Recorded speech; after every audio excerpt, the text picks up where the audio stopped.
We all love a close-up shot because it forces us to share emotion and detail. But reliance on close-up shots can leave the story flat since the viewer does not get the benefit of the location, the related activity, and the other characters. The best stories are told using a combination of wide, medium, and close-up shots to create a visual sequence that helps the viewer understand the message.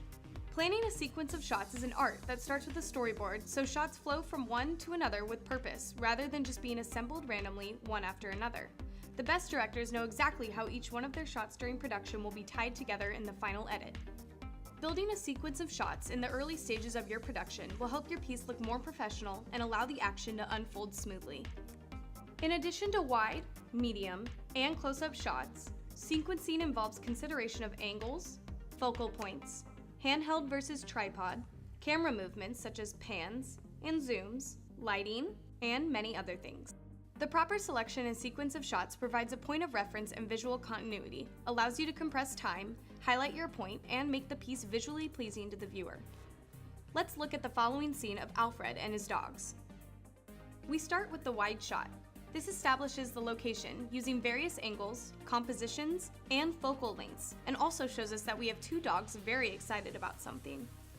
When we cut to the medium shot, we realize Alfred is going into the container to get the dogs some food. By moving in closer with the medium shot, we get more detail to better show the viewer what's happening. Note the director repeated the exact action from the wide shot in the medium shot, so the edit between the two shots makes sense to the viewer. As the sequence moves to the close-up shot, the editor has several options.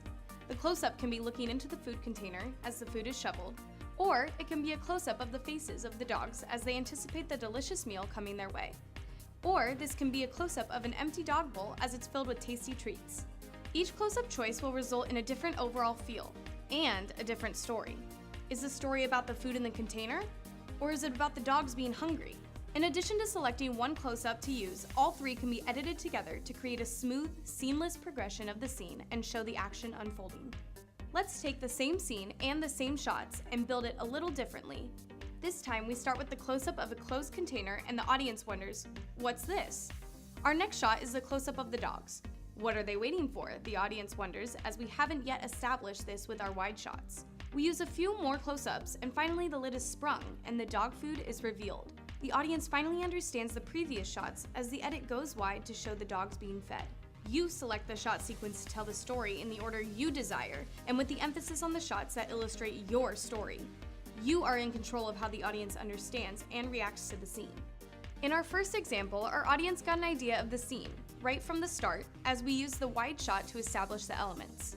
In example 2, our shot sequencing had our audience wondering what was going to happen as the close-up shots only revealed a portion of the scene unfolding. A different shot sequence results in different audience reactions.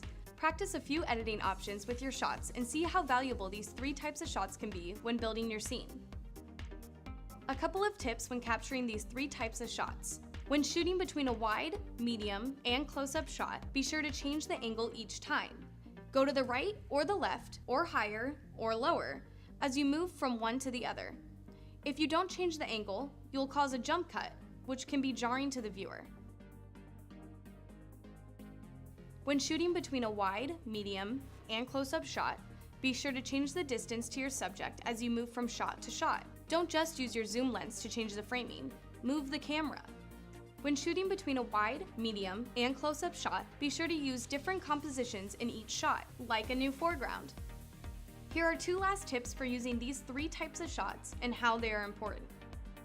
You can compress and manipulate time. Watch the long shot of Alfred feeding the dogs and notice how long it takes for him to finish filling the bowls. About 15 seconds. Now watch how our shot sequencing between the 3 types of shots compresses and manipulates this time. Voila!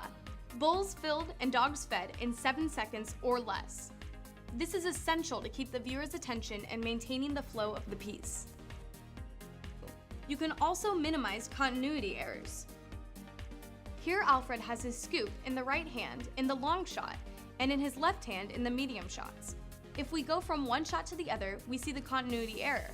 However, if we put in a few close-ups between the 2 mismatched shots, we don't notice the switch as much, or we imagine that he has changed hands while we were seeing the other shots. Continuity problem solved.